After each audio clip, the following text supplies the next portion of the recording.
Good morning, everyone. The last class we discussed about the capacity of solution to dissolve the solute. Solution को solute को dissolve करने की capacity क्या होता है? When solute is added to the solvent, initially the rate of dissolution is fast. When more solute is added, the rate becomes slows down and finally dissolution stop. यानी कुछ देर के बाद पूरा डिसोल्यूशन स्टॉप हो जाएगा. मतलब एट दिस स्टेज जो solution की कैपेसिटी होती है डिसॉल्व करने की, वो कैपेसिटी बोल सकते हैं आप खत्म हो गई. मतलब that solution form at that point is called as a saturated solution. मतलब जितना सोल्यूट उसमें डिसॉल्व हो सकता वो सॉल्यूशन में, उतना ही सोल्यूट वो सॉल्यूशन में आपने ऐड कर दिया, तो उतना जितना डिसॉल्व होना है उतना डिसॉल्व हो गया. Means there is exist a equilibrium between the dissolved solute and undissolved solute. मतलब rate of the number of solute particles that leaving from the solute and pass into the solution, that becomes equal to the number of particle returning from the solution. मतलब solution से solute particle का conversion, या आप बोल सकते rate of dissolution becomes equal to rate of crystallization. मतलब reaction become क्या होगा? solute plus solvent form solution. तो अगर ऐसा होता है तो उसको बोलते हैं डिसोल्यूशन, और फिर से वापस आता है तो उसको बोलते हैं क्रिस्टलाइजेशन. मतलब सोल्यूशन में जो भी पार्टिकल्स डिसॉल्व हुए फिर से वो कंबाइन होना. तो ये स्टेज पे जब आ जाता है सॉल्यूशन, मतलब उससे ज्यादा सोल्यूट डिसॉल्व नहीं हो सकता, that solution is called as the saturated solution. कल बताया था मैंने. उससे अगर ज्यादा सोल्यूट रहा तो सॉल्यूशन को बोलेंगे आप super saturated solution. When solution containing more amount of solute then required to form a saturated solution. जो सैचुरेटेड सॉल्यूशन बनाने के लिए जितना सोल्यूट लगता है उससे अगर ज्यादा का सोल्यूट आपने डाल दिया सॉल्यूशन में, तब जो सॉल्यूशन बनता है that is called as the super saturated solution. And if it contain the less amount of solute that required to form a saturated solution, जितना सैचुरेटेड सॉल्यूशन बनाने के लिए लगता है उससे अगर थोड़ा कम रहा तब उसको बोलेंगे आप अनसैचुरेटेड सॉल्यूशन. और जितना डिसॉल्व होता है उतना ही रहा तो सैचुरेटेड, और उससे थोड़ा ज्यादा रहा तो उसको बोलते हैं सुपर सैचुरेटेड सॉल्यूशन. और जो सुपर सैचुरेटेड सॉल्यूशन होता है वो अनस्टेबल होता है, क्योंकि इसमें पूरा क्लियर नहीं रहेगा. जो पार्टिकल्स होते हैं फिर से कंबाइन हो गए और सॉलिड पार्टिकल उसमें सेपरेट होना शुरू हो जाएंगे. मतलब that solution is unstable and crystallization takes place, precipitation takes place in this solution. Precipitation होना मतलब लिक्विड में से फिर से सॉलिड पार्टिकल बाहर निकलना, मतलब सॉलिडिफाई होना. तो that solution form is called the saturated solution. और उसके बाद जो सेकंड हेडिंग है solubility, ऑलरेडी ये केमिकल इक्विलिब्रियम हो गया था. solubility, तो solubility का मतलब क्या है? मतलब कितना डिसॉल्व हो सकता, कितना कब तक आप डिसॉल्व कर सकते? जब तक सैचुरेटेड सॉल्यूशन नहीं बनता. एक बार सॉल्यूशन सैचुरेटेड बन गया उसके बाद और सोल्यूट डिसॉल्व नहीं होगा. मतलब मैक्सिमम कितना सोल्यूट कोई भी सॉल्यूशन में डिसॉल्व कर सकते up to formation of saturated solution. जब तक सैचुरेटेड सॉल्यूशन नहीं बनता तब तक, और उसके बाद तो डिसॉल्व होगा नहीं. तो उसका मतलब सोल्यूबिलिटी का मतलब क्या है? एग्जैक्टली मैक्सिमम कितना अमाउंट सोल्यूट सॉल्यूशन में प्रेजेंट है, और तब जो सॉल्यूशन रहेगा वो कौन सा रहेगा? That is always saturated solution. मतलब concentration of solute in its saturated solution, amount of solute in its saturated solution. लेकिन solubility एक बोल सकते एक टाइप का concentration term है, तो वॉल्यूम भी solution का फिक्स्ड होना चाहिए. मतलब सिंपल डेफिनेशन है solubility की, the amount of solute per unit volume of saturated solution at a given temperature. क्योंकि टेम्परेचर चेंज करने से डिसोल्यूशन कम ज्यादा हो सकता है, इसलिए जो फिक्स टेम्परेचर है वही टेम्परेचर पे सॉल्यूशन में पर यूनिट वॉल्यूम के सॉल्यूशन में आपने कितना सोल्यूट डिसॉल्व किया सैचुरेटेड सॉल्यूशन बनाने के लिए, that is called as the solubility. The amount of solute present per unit volume of saturated solution at a given temperature is called as a solubility. तो solubility का मतलब कि कितना dissolve हो सकता है। Generally that solubility expressed in mole per litre, कितने moles एक लीटर में प्रेजेंट है, मोल पर लीटर या ग्राम पर लीटर भी चलेगा, मोल पर लीटर और gram per litre, that is the unit of solute, मतलब कितने मोल्स एक लीटर में, एक लीटर सॉल्यूशन में डिसॉल्व हुए सोल्यूट, या कितना ग्राम सोल्यूट एक लीटर सॉल्यूशन में डिसॉल्व हुआ up to formation of saturated solution. Saturated solution बनाने के लिए कितना मोल्स आप डिसॉल्व करें, that is called as the solubility. Then second term जो important, factors affecting the solubility. अब ये सोल्यूबिलिटी जो कम होगी, ज्यादा डिसॉल्व होगा कोई साल्ट या कम डिसॉल्व होगा कोई कंपाउंड, दैट डिपेंड्स ऑन, तो कौन कौन से फैक्टर्स है जिसका इफेक्ट सोल्यूट के सोल्यूबिलिटी पे होगा। तो ये जो फैक्टर्स है, सेकंड हेडिंग है फैक्टर्स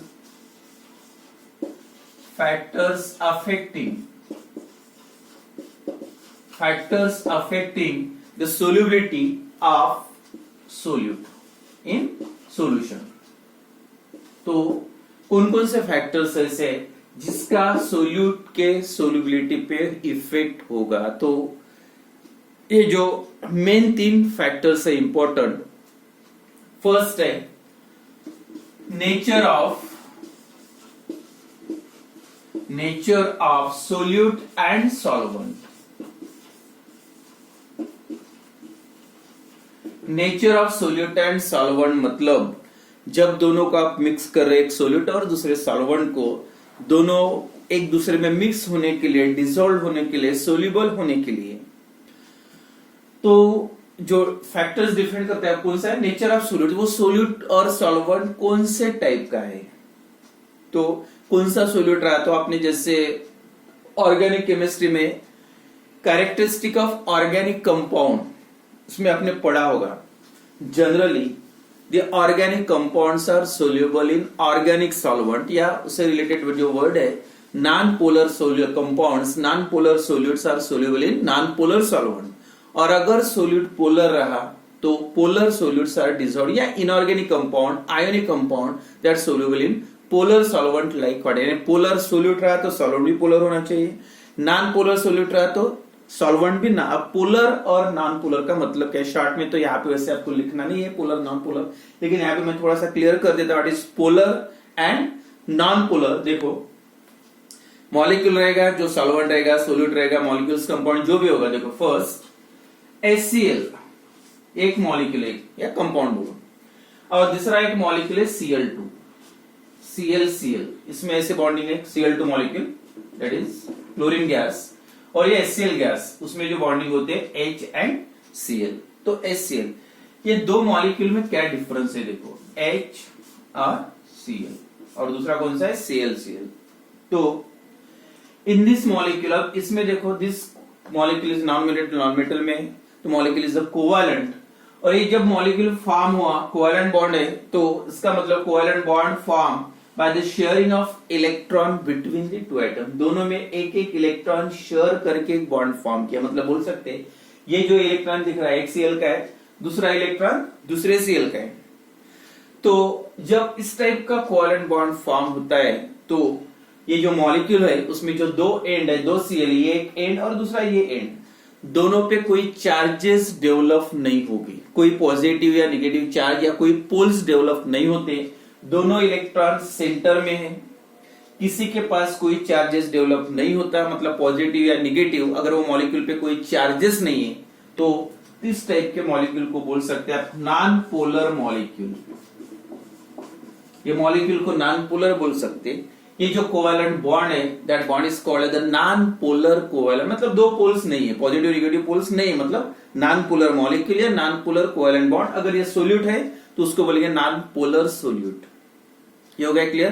तो नॉन पोलर का मतलब जब भी कभी मॉलिक्यूल फॉर्म होता है, दोनों एटम सेम है, या दोनों एटम की जो इलेक्ट्रॉन नेगेटिविटी है, दोनों की इलेक्ट्रॉन खींचने की पावर सेम है, तो जितनी पावर ये इलेक्ट्रॉन अपनी तरफ खींचने की उतनी पावर इसकी भी, दूसरे Cl की भी, तो किसी के पास इलेक्ट्रॉन नहीं जाएंगे, एकदम सेंटर में रहेंगे, किसी भी चार्जेस डेवलप नहीं होंगे।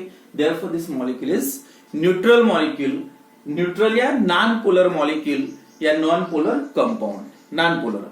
अब पोलर का मतलब दिस आल्सो कोवैलेंट कंपाउंड, कौन सा? Hydrochloric acid, hydrogen chloride HCl। अब देखो यहाँ पे this also covalent bond that also formed by the sharing of electron between two atom। इसमें भी एक इलेक्ट्रॉन Cl ने शेयर किया है, दूसरा इलेक्ट्रॉन हाइड्रोजन ने शेयर किया है। लेकिन यहाँ पे प्रॉब्लम ये आएगा, as the Cl is more, halogen आपको पता है halogen are highly electron negative, natural tendency होती है। इलेक्ट्रॉन निगेटिव का मतलब उनकी जो इलेक्ट्रॉन अपने तरफ खींचने की पावर जो होती है वो ज्यादा होती है हेलोजन की, एज कंपेरेटिवली हाइड्रोजन के कंपैरिजन में। और हाइड्रोजन की जो इलेक्ट्रॉन अपने तरफ खींचने की पावर कम है। अब यहाँ पे दोनों सेम है, दोनों की पावर सेम है, तो इधर उधर इलेक्ट्रॉन होने का कोई चांसेस है नहीं, मतलब non polar. But in this molecule as the Cl is more electron negative than hydrogen, तो Cl की इलेक्ट्रॉन नेगेटिविटी हाइड्रोजन से ज्यादा है, and therefore Cl has a more capacity to attract the electron toward itself, अपने तरफ electron खींचने की power Cl की ज्यादा है। उस टाइम क्या होगा, ये जो दो इलेक्ट्रॉन्स है सेंटर में नहीं रहेंगे, that electrons are more shifted toward the Cl। किसके पास जा रहा है? Cl के पास, यानी दोनों इलेक्ट्रॉन अपने तरफ खींच रहा है, अपना खुद का भी और हाइड्रोजन का भी। तो अगर इलेक्ट्रॉन्स का नंबर बढ़ता है, इलेक्ट्रॉन की जब डेंसिटी बढ़ती है, तब जो एटम के पास इलेक्ट्रॉन बढ़ रहे उस पे थोड़ा सा निगेटिव चार्ज ट्रांसफर नहीं हो रहे, जस्ट उसके पास जा रहे, तो स्लाइट निगेटिव चार्ज। अब इसके पास जा रहे हैं, ऑब्वियसली इससे दूर जा रहे हैं। अब इससे दूर जाते हैं तो उस पे चार्ज कौन सा? इसे इलेक्ट्रॉन बोल सकते हैं, इसकी इलेक्ट्रॉन डेंसिटी कम हो रही, इसकी इलेक्ट्रॉन डेंसिटी ज्यादा हो रही। उसका मतलब दोनों पे दो एटम जो है बॉन्ड फॉर्म हुए, कोवैलेंट बॉन्ड, उस पे चार्जेस डेवलप हुए, उनसे positive charge and negative charge, मतलब आप बोल सकते हैं क्योंकि ये दोनों एटम की इलेक्ट्रॉन नेगेटिविटी, इलेक्ट्रॉन अट्रैक्ट करने की पावर अलग अलग है। तो अलग अलग पावर है, तो जो ज्यादा पावर वाला अपने तरफ ज्यादा खींचेगा इलेक्ट्रॉन, उसके पास जाएगा इसलिए उस पर निगेटिव चार्ज आएगा, दूसरे से दूर जाएगा इसलिए दूसरे पे पॉजिटिव चार्ज आएगा। तो दिस मॉलिक्यूल, दो पोल्स डेवलप हो गए पॉजिटिव एंड निगेटिव, ये मॉलिक्यूल को बोल सकते हैं आप पोलर मॉलिक्यूल। और ये जो बॉन्ड फॉर्म हुआ, that bond is called as the same polar covalent bond. ये पोलर कोवैलेंट बॉन्ड है और इसको बोलेंगे आप नॉन पोलर। तो ये याद रखो, polar and non polar, charges develop होते हैं तो पोलर, और चार्जेस नहीं डेवलप होते हैं तो नॉन पोलर। अब ये कब होगी डेवलप, कब नहीं होगी?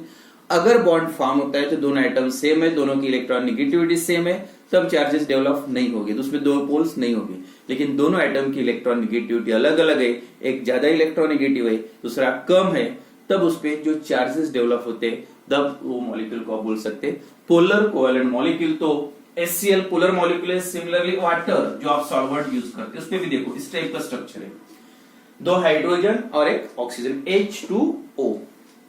Again hydrogen is highly, oxygen is highly electronegative, oxygen भी नॉन मेटल है, is also has a large tendency to attract the electron toward itself, अपने तरफ इलेक्ट्रॉन खींचने की पावर उसकी भी ज्यादा होती है। एंड देयरफॉर ये जो इलेक्ट्रॉन है, ये जो बॉन्ड के एकदम सेंटर में नहीं रहेंगे, इसके पास ज्यादा रहेंगे, किसके पास? ऑक्सीजन के पास। And therefore oxygen acquires slight negative charge, और हाइड्रोजन पे थोड़ा थोड़ा पॉजिटिव चार्ज डेवलप होगा। तो इसका मतलब है ये जो वाटर मॉलिक्यूल आप ऐसे लिखते हैं H2O, तो ऑक्सीजन पे थोड़ा सा नेगेटिव चार्ज होता है और हाइड्रोजन पे थोड़ा सा पॉजिटिव, तो उसका मतलब वाटर कौन सा? Example of polar molecule. और वाटर अगर आप सॉल्वेंट करके यूज करते हैं, तब वाटर को बोल सकते हैं आप पोलर सॉल्वेंट, मतलब उसपे चार्ज डेवलप होते हैं, पॉजिटिव और नेगेटिव चार्जेस होते हैं। तो ये हो गया, यानी जो सोल्यूट सॉल्वेंट होते हैं, कुछ पोलर होते हैं, कुछ नॉन पोलर होते हैं। तो सेम, अब इसके नेचर के बेसिस पे कैसे सोल्युबिलिटी इसका इफेक्ट होगा उसके नेचर का, तो ये पढ़ना है अभी। तो पोलर और नॉन पोलर उसका तो थोड़ा सा तो आपको क्लियर हो गया होगा। अब देखो क्या होगा जनरली व्हेन पोलर, जो जनरल कॉन्सेप्ट होता है, लाइक डिसॉल्व्स लाइक, कोई भी दो मिक्स करोगे दो कंपाउंड को, एक सॉल्यूट और सॉल्वेंट को, तो likes dissolve likes means the compounds having similar chemical characteristic. अगर दो कंपाउंड्स आप मिक्स करें, दो मॉलिक्यूल्स मिक्स करें, तो अगर दोनों के केमिकल प्रॉपर्टीज सिमिलर है, केमिकल कैरेक्टरिस्टिक सिमिलर है, then they soluble with each other. मतलब पोलर सॉल्यूट, पोलर सॉल्वेंट, दोनों पोलर है तो इजीली मिक्स हो जाएगी। दोनों नॉन पोलर है, एक सोल्यूट भी नॉन पोलर है और सॉल्वेंट भी नॉन पोलर है, then they mix with each other, they soluble with each other मतलब क्या होता है, लाइक डिजॉल्व, लाइक्स का मतलब compounds having similar characteristic, same characteristic, they dissolve with each other. तो कंपाउंड, जो भी कंपाउंड की प्रॉपर्टी सिमिलर है वो एक दूसरे के साथ मिक्स हो सकते। तो इसी बेसिस पे जनरली द पोलर सोल्यूट्स या polar compounds are more readily soluble in a polar solvent like water. तो पोलर कंपाउंड रहे तो फर्स्ट पॉइंट क्या लिखोगे, अगर ये 2 मार्क के लिए क्वेश्चन आता है, explain the effect of the nature of solute and solvent on the solubility of on their solubility, उस पे सोल्युबिलिटी के उसके नेचर का क्या इफेक्ट होगा। तो इतना इंपॉर्टेंट नहीं है क्वेश्चन, फिर भी 2-3 पॉइंट्स में 3 पॉइंट्स में आपको लिखना है। तो फर्स्ट पॉइंट क्या रहेगा, लाइक डिजॉल्व लाइक्स मतलब the compounds या substances having similar characteristic they dissolve with each other। अब example, for example, second point, for example, generally the polar compounds या polar solutes या polar substances are more readily soluble in a polar solvent like water। for example, उसका अगर example लोगे, for example NaCl सबको पता है ये ionic compound है, उसमें Na पे पॉजिटिव चार्ज होता है, Cl पे negative. When it dissolve in water like polar solvent, और ये भी पोलर है, पॉजिटिव और हाइड्रोजन पे नेगेटिव। अब इसके जो मैकेनिज्म है सोल्युबिलिटी का कैसे होता है देखो, जैसे आपने NaCl को वाटर में डाल दिया तो इसको भी 2 एंड है, पॉजिटिव नेगेटिव, और इसको भी 2 एंड है, तो क्या होगा, जैसे NaCl का मॉलिक्यूल वाटर में डाला तो वाटर में आप सोल्यूट NaCl ले रहे थे, ये कम है, वाटर के मॉलिक्यूल ज्यादा है, तो जैसे आपने वाटर में डाल दिया उसको तो बहुत सारे वाटर के मॉलिक्यूल ऐसे उसके साथ अट्रैक्ट करेंगे, किसके, NaCl के साथ। कैसा अट्रैक्शन रहेगा, Cl नेगेटिव है तो वाटर जब इसके साथ अट्रैक्ट होगा तो उसका एंड कौन सा यूज होगा, वाटर का पॉजिटिव, हाइड्रोजन मतलब पॉजिटिव और ऑक्सीजन मतलब नेगेटिव। इस टाइप का अट्रैक्शन फॉर्म होगा, positive oxygen negative, H2O positive और नेगेटिव, इस टाइप से। यानी Cl नेगेटिव तो पॉजिटिव एंड का यूज करके बहुत सारे वाटर मॉलिक्यूल उसको अलग करेंगे। वैसे सोडियम पॉजिटिव है तो इसका एंड कौन सा यूज होगा, ऑक्सीजन पे चार्ज कौन सा होता है, नेगेटिव, H2O नेगेटिव, यानी पूरा इसका नेगेटिव एंड का यूज करके अपने तरफ खींचेंगे। तो पहली स्टेप क्या होगी, they get separated from one another. तो आपने वाटर ने क्या कर दिया है, NaCl को सेपरेट कर दिया है और ये अलग अलग हो गए दोनों, इसका मतलब वो डिसॉल्व हो गया NaCl। तो solubility also depends on their charges. तो पोलर कंपाउंड है तो generally polar compound like NaCl, polar substance like NaCl dissolved in या soluble in polar solvent like water। तो जनरल है, generally the polar compounds are dissolved in polar solvent या inorganic compounds are dissolved in polar solvent। inorganic मतलब ionic compound, जब ions होंगे तो charge होंगे, charge है उस पे तो वाटर पे पर चार्जेस होते तो उसको बोलते हैं पोलर सॉल्वेंट, तब उसमें डिसॉल्व होता है। तो एक पॉइंट सेकंड कौन सा होगा, polar solvent, polar solute dissolve in polar solvent like water. For example NaCl, KCl are highly soluble in water। Then second, non-polar compounds, third point, non-polar compounds are generally dissolved in या soluble in a non-polar solvent, और non-polar solvent को generally ये भी बोलते हैं organic solvent, जैसे benzene है, chloroform है, इस टाइप के जो सॉल्वेंट होते हैं organic compound, that is non-polar solvent. तो जो कंपाउंड है नॉन-पोलर, कोलेस्टेरॉल ऑर्गेनिक कंपाउंड है, जैसे ये सभी जो साल्ट है इनऑर्गेनिक कंपाउंड है, ये कौन सा है, इनऑर्गेनिक मतलब आयनिक, और ये कोवैलेंट कंपाउंड मतलब organic. Cholesterol organic compound are highly soluble in benzene, और नॉन पोलर मतलब ऑर्गेनिक सॉल्वेंट, या ऑर्गेनिक कंपाउंड तो ऑर्गेनिक सॉल्वेंट, इनऑर्गेनिक कंपाउंड है इनऑर्गेनिक सॉल्वेंट। तो इस टाइप से cholesterol non polar compound its soluble in benzene like polar compound या polar solvent. तो organic compounds are generally soluble in organic solvent like benzene. और तीसरा fourth point यानी inorganic compound soluble in polar solvent like water, organic compounds are soluble in non polar solvent like benzene. और last point, जैसे सबको पता है glucose, sugar, ये सभी compound even they are organic होने के बावजूद भी वो वाटर में सोल्यूबल होते हैं, H2। और वाटर कौन सा है, पोलर सॉल्वेंट था। उसके लिए आपको बस इतना याद रखना है, जब भी कोई ऑर्गेनिक कंपाउंड वाटर में डिसॉल्व हो सकता, मिक्स हो सकता, सोल्यूबल हो सकता, तो समझ जाओ उसकी कैपेसिटी होगी, because formation, because of formation of intermolecular hydrogen bonding with water. तो ये जो कंपाउंड है कार्बोहाइड्रेट्स या कोई भी कंपाउंड, अमोनिया वाटर में सोल्यूबल होता है, मतलब वाटर के साथ एक स्पेशल टाइप की बॉन्डिंग फॉर्म होते हैं, that bonding is called as intermolecular hydrogen bonding. जैसे देखो एग्जांपल H2, अभी जो बताया हमने दो एंड होते हैं, पॉजिटिव निगेटिव, और हाइड्रोजन पे थोड़ा थोड़ा पॉजिटिव चार्ज होते हैं। अब जैसे आपने ग्लूकोज डिसॉल्व किया है, वैसे ग्लूकोज भी फॉर्मूला देखो C6H12O6, उसमें भी ऑक्सीजन पे चार्ज कौन सा होगा, निगेटिव, और हाइड्रोजन पे चार्ज कौन सा होता है, पॉजिटिव। तो इस टाइप की जब ऑक्सीजन को मैं इस साइड में लिखूंगा, ऐसे लिखूंगा C6H12O6, ये जो ऑक्सीजन का निगेटिव चार्ज है और हाइड्रोजन का पॉजिटिव है, इस टाइप से अट्रैक्शन फॉर्म हो जाता है, even it is organic. This type of attraction, अगर उसमें हाइड्रोजन इन्वॉल्व होता है या hydrogen is attach with highly electronegative atom like oxygen, तब ये जो स्पेशल बॉन्ड, ये भी डाइपोल है, पॉजिटिव मतलब पॉजिटिव निगेटिव में अट्रैक्शन हुआ, लेकिन ये ऑर्गेनिक कंपाउंड, इसलिए स्पेशली उसको नाम दोगे आप इंटरमोलिकुलर हाइड्रोजन बॉन्डिंग। तो ये आप जनरली से याद रखो, how this water is dissolved in glucose, organic compound, glucose, sugar, ये सब ऑर्गेनिक कंपाउंड होने के बाद भी वाटर में कैसे डिसॉल्व होते हैं पोलर सॉल्वेंट, तो उसका रीजन लिखोगे because of intermolecular hydrogen bonding. तो 2 मार्क के लिए क्वेश्चन आता है, तो सीधा सीधा लिखना है। जनरली क्या होता है, nature of solute and solvent, तो likes dissolve, likes means compound having similar chemical properties that can that dissolve with each other, soluble with each other. For example, फिर 3 एग्जांपल दे दो अलग अलग। पहला वाला, non polar compound, polar compounds are generally soluble in polar solvent like water. For example, NaCl or KCl is highly soluble in water, हो गया।